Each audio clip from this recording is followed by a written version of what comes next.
The Christian legacy in America has historically manifested in attempts to usurp the very freedoms of which they ironically claim credit. Freedoms that didn't exist throughout the vast majority of Christian history. That's especially disconcerting during this day and age, when people seem to think that the answer to Islam is Christianity, when in actuality Christianity and Islam have shared some disturbing similarities, both being ancient Middle Eastern Abrahamic religions with long histories of authoritarianism, censorship, and brutality. While their DNA is identical, the main reason Christianity manifests differently today is because it has been declawed by a few hundred years of secularism. This should tell us that the answer to Islam is not more religion, but less. Too many people mistakenly believe that religion stabilizes society. In fact, it has been our Christian leaders in the West who talk tough on terrorism, only to then prop up and arm Islamic theocratic regimes in the Middle East and Asia, which have destabilized their regions, thereby causing refugees and migrants to flee their highly religious countries into the stability and safety of secular countries. We will never solve this problem if we keep giving the problem credit for being the solution. Religion is not the answer. That is why I feel I must set the record straight when a recent wave of populist voices have been duped into presenting Christianity as the solution to geopolitical and social problems, because they think it's the foundation of our culture, and that even atheists like myself are cultural Christians. I say it's the exact opposite. Christians are typically cultural secularists, all the way to the point that even their most sacred holy days are now homages to capitalism. And that's fine by this old atheist, but that leaves Jesus with far too many tables to overturn. So let's not overstate Christianity's true role in this ever-changing world of ours. To frame my point, I'm going to respond to David Wood's defibrillator argument for God. The reason I chose David is because his approach exemplifies what Christianity has done throughout history. From the current idea of what we call Western values to science itself, Christianity loves to take all the credit. But when you delve into the actual history, you find that at best, Christianity played only a part, and at worst, it was active opposition. In this case, David gives Christianity the credit for science, decrying what he calls atheist teenagers on Twitter who think they're champions of science. I think that's posturing, however, because I suspect David would not trouble himself with such a response to mere teenagers on Twitter. The more probable reason for his argument, I believe, is that modern scientists are typically atheists, and since scientists are the foremost experts on the mechanics of our universe, with far more information than their illustrious predecessors, it's very telling that most of them are not religious. David falls all the way back to the Copernican scientific revolution, beginning during the mid-16th century. This was the scientific revolution that birthed modern science and led to the Enlightenment, so it's quite a valuable thing indeed of which to claim ownership. He does this with the beginning of his defibrillator argument. Premise 1, no hypothesis in history has more scientific confirmation than theism. Premise 2, no hypothesis in history has more scientific disconfirmation than atheism. Conclusion, if we have respect for science, we must accept theism and reject atheism. Notice that if we replace the words theism and atheism with their actual definitions, the premises fail to support the conclusion, for they'd be statements of confirmation of belief and disconfirmation of disbelief, and belief or disbelief have no bearing on the actual truth. So he's using the words improperly. What he means to say is that science confirms the existence of God.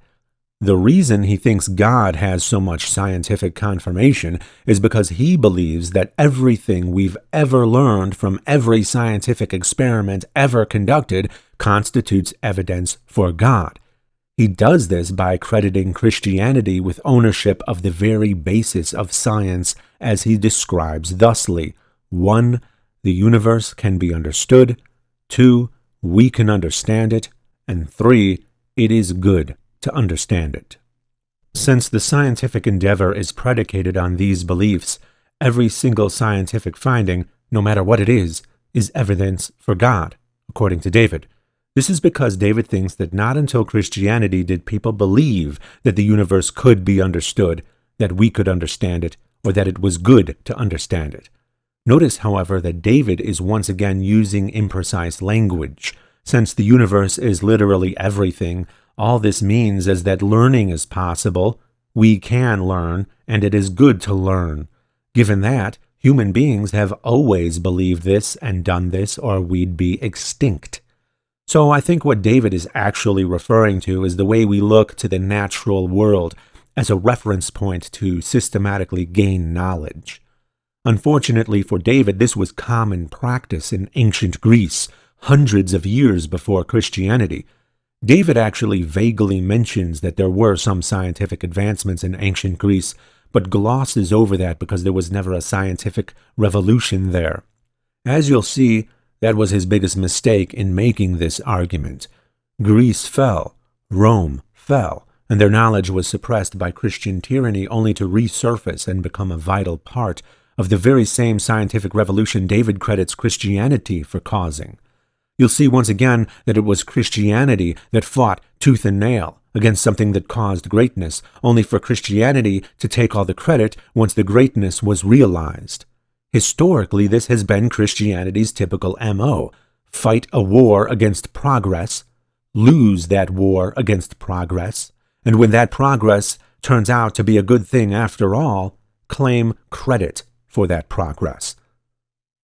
David makes his case for Christianity being the cause of the scientific revolution by pointing out that all of the scientists at that time were Christians, and to find out why they devoted their lives to understanding the universe, he provides various quotes from those scientists. This is a very flawed way to present the argument. To truly understand why the scientific revolution happened, it requires an extensive study of much more than the scientists themselves, but rather what was going on in that region politically, socially, philosophically, technologically, and yes, religiously. So let's save the scientists for the end and dig into what actually caused the scientific revolution in the first place. Why were Christians the pioneers of the scientific revolution? David is more than happy to answer for we atheists by saying, atheists often insist that it was just dumb luck. Anyone could have done it, and if Europe had been filled with atheists, it would have happened even faster. As you will see, however, luck more aptly describes David's explanation. He goes on to note that there were cultures and civilizations around the world that had the opportunity to study astronomy, physics, chemistry, and biology, but these branches of science all took off at roughly the same time in one particular civilization. When we investigate why this is so, David says, what we find is people who believe that the universe is intelligible because of their theistic beliefs, that they're rational because God is rational, and they were made in the image of God. So, by setting out to understand it, they're worshiping God. Bam! Christianity gets the credit for science. Case closed, right? Not so fast. Let's take off our God goggles and look at what actually happened. First, let's clear atheists of the incompetence David implies.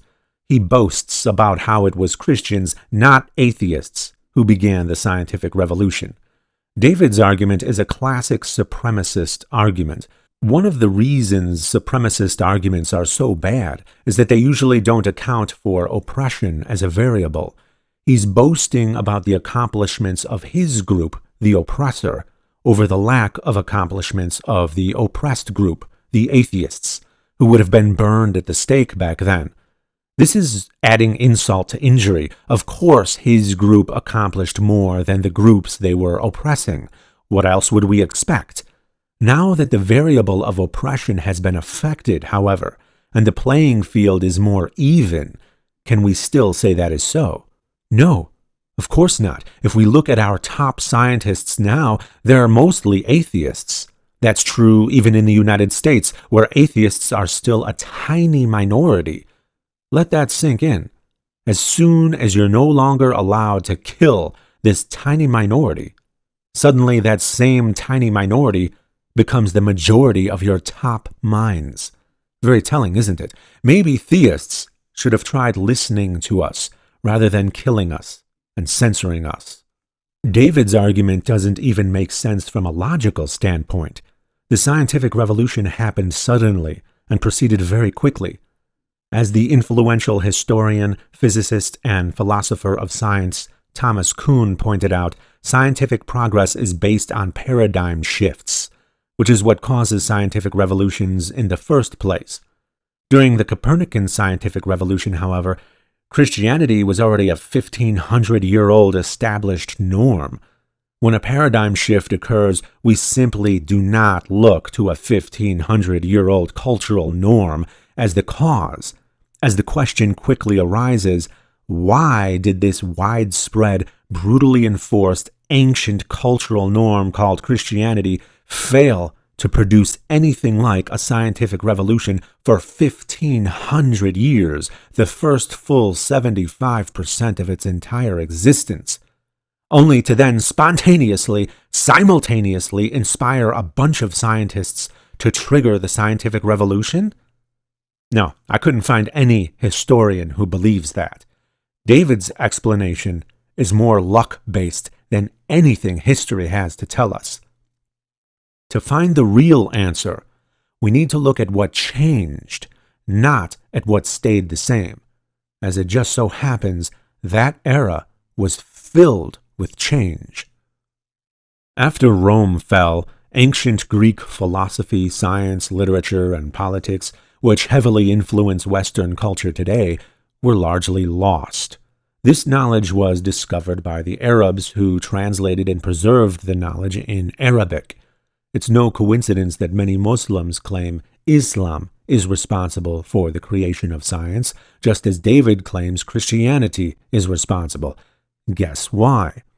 While the Islamic world did produce some scientific advancements during its golden age, that came to an end as Mongols invaded around the exact same time ancient Greek knowledge was finally rediscovered by Europeans, who translated it from Arabic to Latin and introduced it to Europe during the 12th century, which, as any historian will tell you, was the reason for a major turning point in history.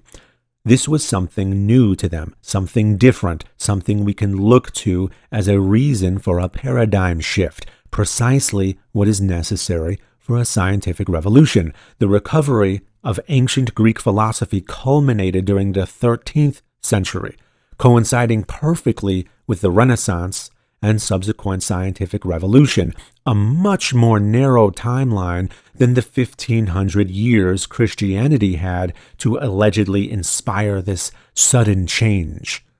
On the contrary, rather than inspire the scientific revolution, Christianity delayed it. Aristotle had views that were deemed incompatible with Christian belief. He did not believe in divine intervention but determinism. He also believed not in divine revelation, but rather that knowledge could only be gained through direct observation and reasoning. That sounds a lot like science, doesn't it? Heretics during the 12th century were put to death, so the Church certainly didn't approve of teaching unaltered Aristotelian philosophy. Thomas Aquinas, most notably, recognized value in Aristotle and worked to reconcile Aristotle's work with Christian theology, modifying what he could, and eventually helped convince the Church that they were compatible. After that, Greek philosophy was allowed to be taught at universities and became standard. This did not happen as quickly as it would today. Reading material back then was very time-consuming and expensive to create. As we trace back the roots of what we call Western civilization today, however, we would be remiss to claim that we only took the good and left the bad. Unfortunately, Aristotle used his ideas about natural law to justify slavery, and Thomas Aquinas found validity in those ideas, preserving them in the Christian tradition, which wasn't difficult to do with tacit approval in the form of rules for the practice coming from both the Old and New Testaments. Approval of slavery eventually became a blight on the rise of America. So while many American values, including the structure of our government, were inspired by ancient Greece and Rome, for the betterment of society, we absolutely had to have the will to override some of those values, like the approval of slavery. Let us also not forget that the ancient Greeks and Romans persecuted atheists as well. Not that anyone from their era was quick to volunteer their thoughts about the non-existence of deities. No, the charge of atheism was more commonly used as an accusation to rid oneself of their enemies. The ultimate irony is that early Christians were killed under the charge of atheism for rejecting the existence and power of the state-sponsored gods of Rome, which is another unfortunate disease that carried over into Christianity, the persecution of atheists and the toxic mingling of government and religion, a thing the founding fathers of America were at least wise enough to reject from the very beginning, thereby working against nearly half of the Ten Commandments. The most unique and foremost of our values, those that protect our freedom of speech, religion, press, and assembly, are absent throughout the vast majority of a Christian history that often enforced the very opposite of our values as Americans. So, a couple hundred years before the scientific revolution, we have ancient Greek knowledge being widely disseminated into the universities. While universities did evolve from theological studies, their utility wasn't realized by the secular world until the recovery of Greek philosophy. And not until that secular utilitarianism did we start to see rapid progress.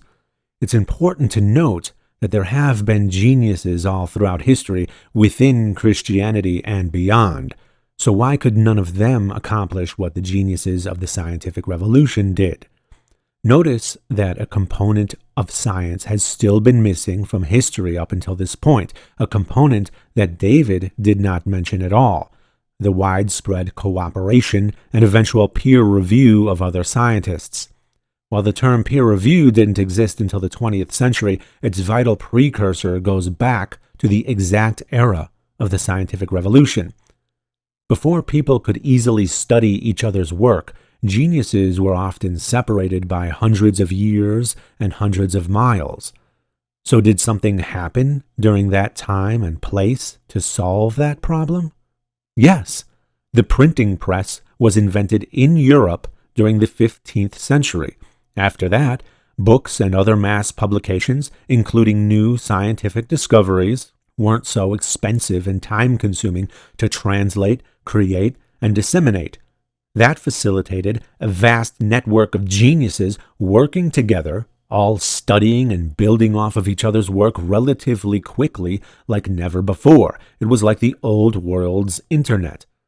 David totally ignores this crucial factor and instead argues that no, it was a widely established ancient cultural norm that did something it had never done before by suddenly simultaneously causing scientists who just so happened to live in the same time and place where the printing press was invented to spark the scientific revolution.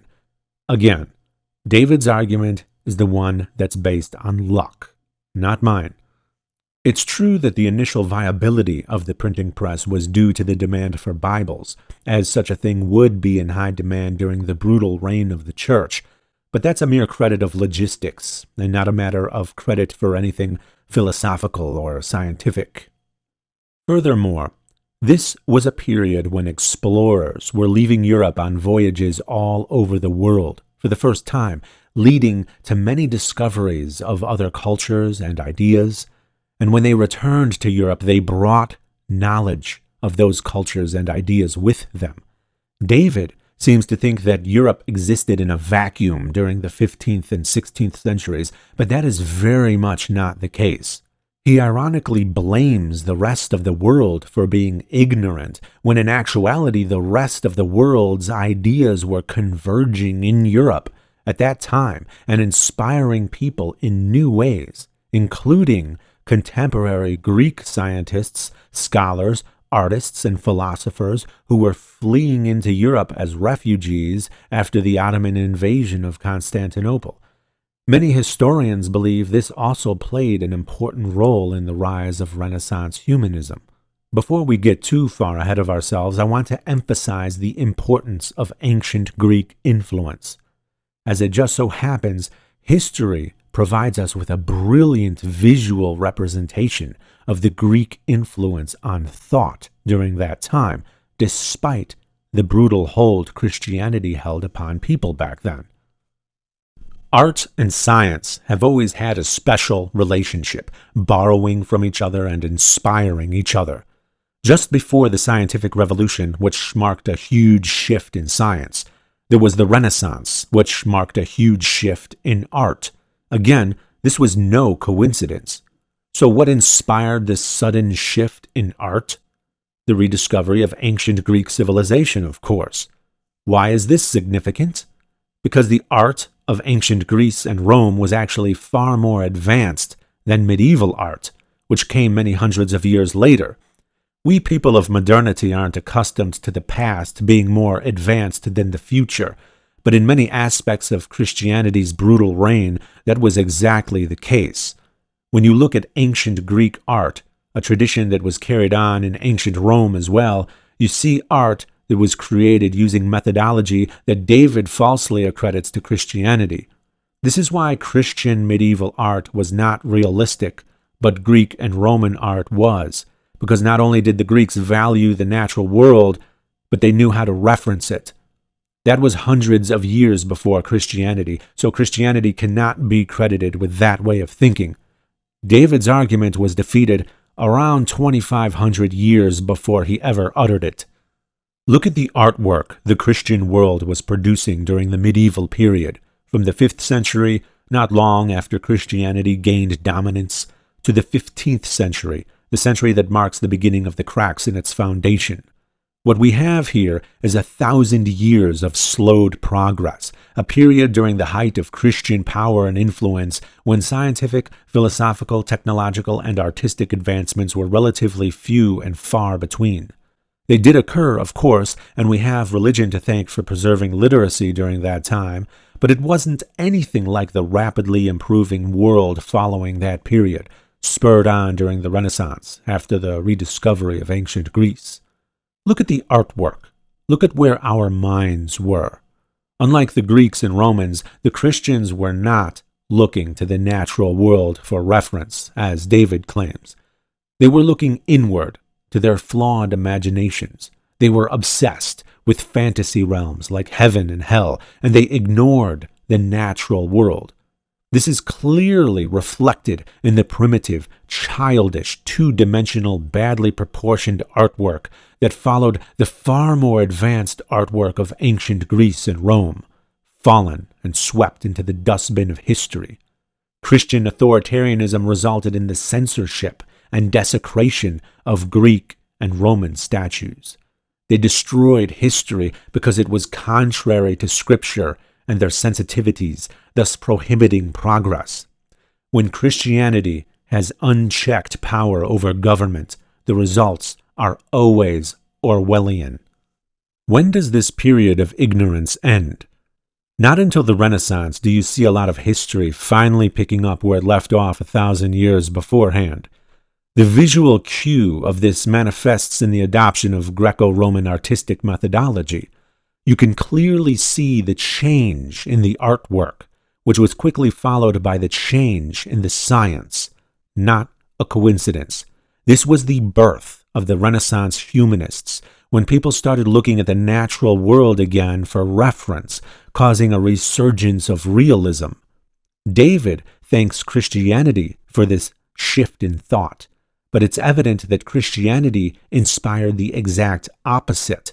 For over 1,000 years, inspired people to look to the spiritual world, a make-believe world, for knowledge, which is precisely why we did not advance like we did until we gained from classical antiquity a renewed appreciation for the natural world, the real world, not the spiritual world. And that is what finally ushered in real progress. Think about all that damage religion has done to our basic progress, the next time you want to ask atheists why they talk about God so much. Sure, much of the artwork back then was biblically based, but that was the sanctioned story of the time, and the church was the main entity with the money to commission such work. So that's again a matter of logistics or even indoctrination. We saw the same subject matter during the medieval period, but clearly their techniques, their very way of thinking, changed. And that was definitely not thanks to Christianity, because for 1,500 years, Christianity had its chance. But what about what the scientists of that time actually said? Those damning quotes professing God to be the reason for their inspiration. It would be quite a shocking historical incongruity if they were anything other than Christian. Consider the context of that period. This was the beginning of modern scientific knowledge, before they had very many answers. As I said, after we gained a respectable amount of answers, scientists naturally shifted to atheism. That's because the answers didn't point to God the way everyone thought they would. 16th century scientists lived hundreds of years before Darwin, before there was a significantly exhaustive, most highly confirmed theory in science that explains in great detail exactly how human beings came to exist. Before that, we didn't know, and the deliberate design of our bodies seemed perfectly plausible. Putting all that aside, those scientists lived during a time when heretics were put to death. Because of their discoveries, as history shows, those scientists walked on a razor's edge between Christian approval and heretical thought, the latter of which caused some of the very same scientists David boasts as devout Christians to be persecuted and censored by the church for wrongthink, as their scientific findings were deemed incompatible with Christian doctrine, no doubt retarding scientific progress. So yes, without Christians at the helm, there are very good reasons to believe it would have happened much faster. So what damning quotes did David provide us with from those scientists of hundreds of years ago? Those who study the stars have God for a teacher. Tycho Brahe. Brahe was a Danish nobleman. Our piety is the deeper, the greater is our awareness of creation and its grandeur. Since we astronomers are priests of the highest God in regard to the book of nature, it befits us to be thoughtful, not of the glory of our minds, but rather, above all else, of the glory of God. Johannes Kepler. Kepler was the imperial mathematician to Rudolf II, Emperor of the Holy Roman Empire, and his grandfather was Lord Mayor of Wilderstadt. I see plainly that the certainty and truth of all knowledge depends uniquely on my awareness of the true God, to such an extent that I was incapable of perfect knowledge about anything else until I became aware of him. René Descartes. Descartes' father was a member of Parliament. There are two kinds of people one can call reasonable: those who serve God with all their heart because they know him, and those who seek him with all their heart because they do not know him. Blaise Pascal. Pascal's father was a judge and a member of the nobles of the robe. The vastness, beauty, and orderliness of heavenly bodies, the excellent structure of animals and plants, and other phenomena of nature justly induce an intelligent, unprejudiced observer to conclude a supreme, powerful, just, and good author. Robert Boyle. Boyle's father was the first Earl of Cork. Atheism is so senseless and odious to mankind that it has never had many professors. Isaac Newton. I actually have something to say about the content of this quote because of its incredible hypocrisy. Isaac Newton, you see, was secretly against the Trinity, yet dared not make his views public. His private writings on the matter safely discovered long after his death. Of course, he knew the limitations the orthodox Christian view imposed upon his speech. He, of all people, knew that it would have been suicide to openly profess atheism in most cultures, yet he attributes the lack of atheist professors to the senselessness and odiousness of atheism? No.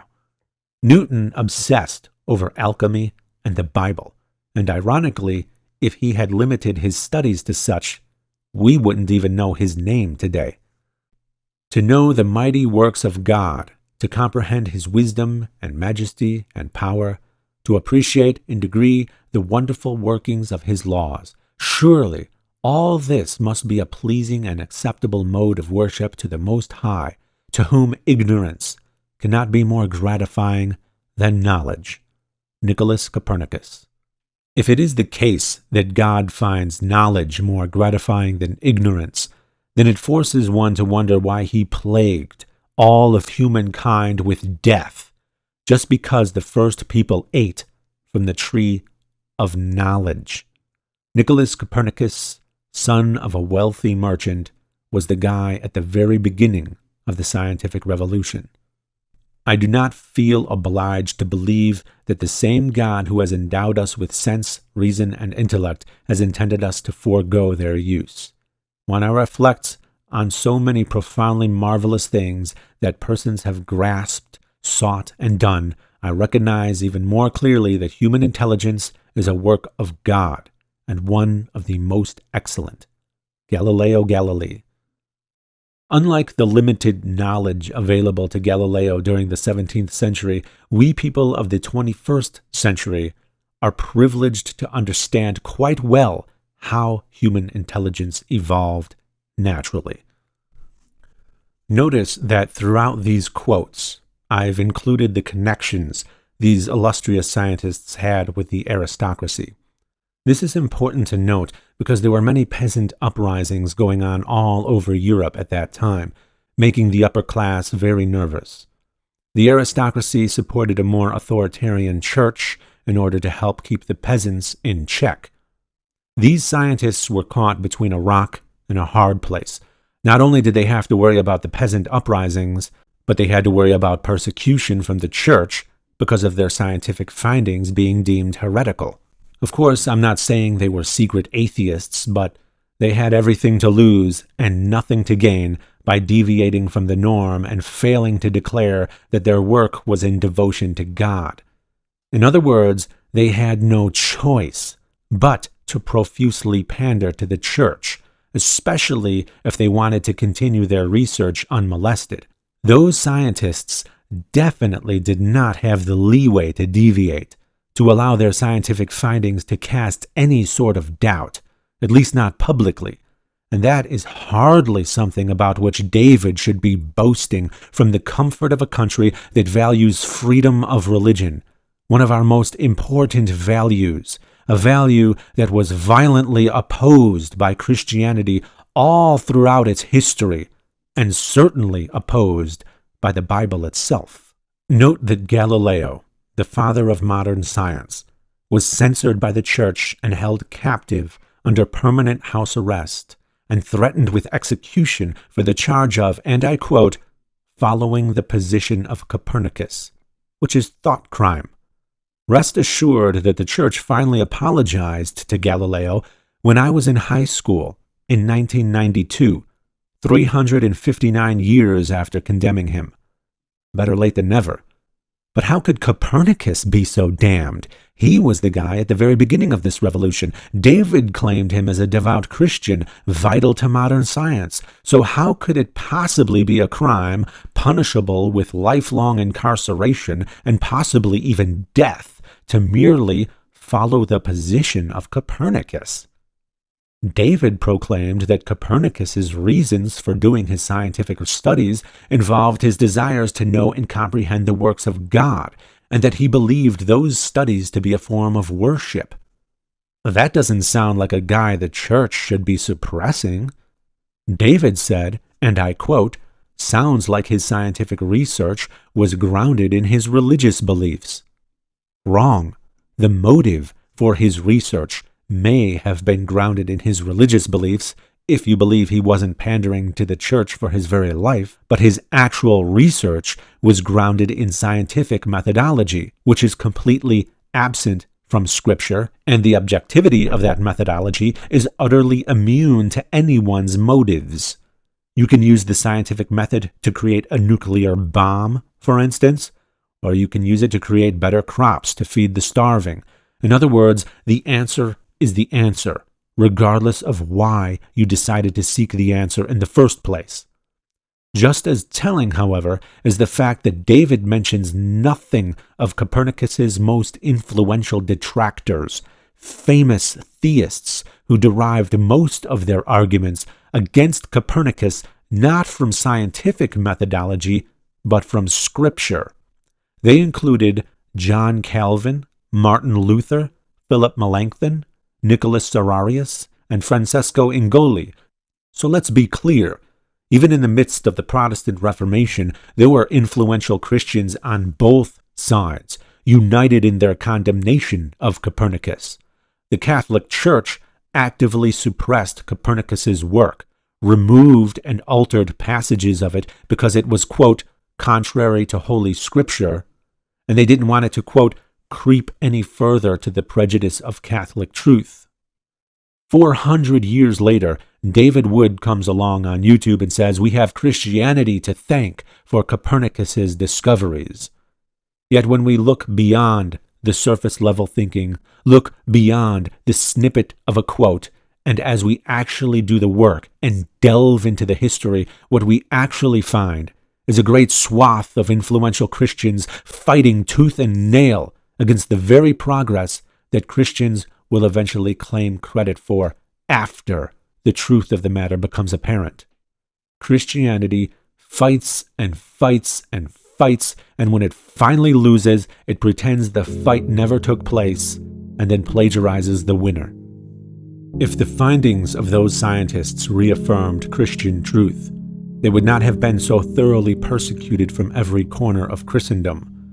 The reason they were persecuted is because the implications of their scientific findings were contrary to Christian belief, at least until the apologists could figure out some mental gymnastics that would make them acceptable, a long-standing Christian tradition. I'm actually glad that they were there to find the loopholes that stopped Christians from suppressing science. In that regard, even we atheists owe those apologists our gratitude.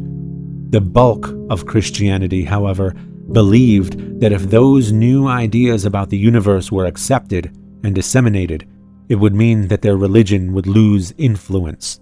And they were right, because that is exactly what happened. Their fears were justified. The truth will out. Their brutal dominance was righteously sacrificed for a better, more prosperous, less authoritarian world. We need to do everything we can to maintain that direction. A surefire way to ruin our wonderful progress would be to indulge in a misguided Christian revival to combat Islam. Secularism is the answer to Islam. Both Christianity and Islam are ancient Middle Eastern Abrahamic religions. No matter how different they may seem to you, their DNA is identical, and their histories are both brutally oppressive. Either one is more than capable of throwing us all into limbo for 1,000 years. So let's not play with fire and figure out an intelligent and peaceful way to deal with Islam while preserving the freedoms and rights we have and striving to gain them for those who do not.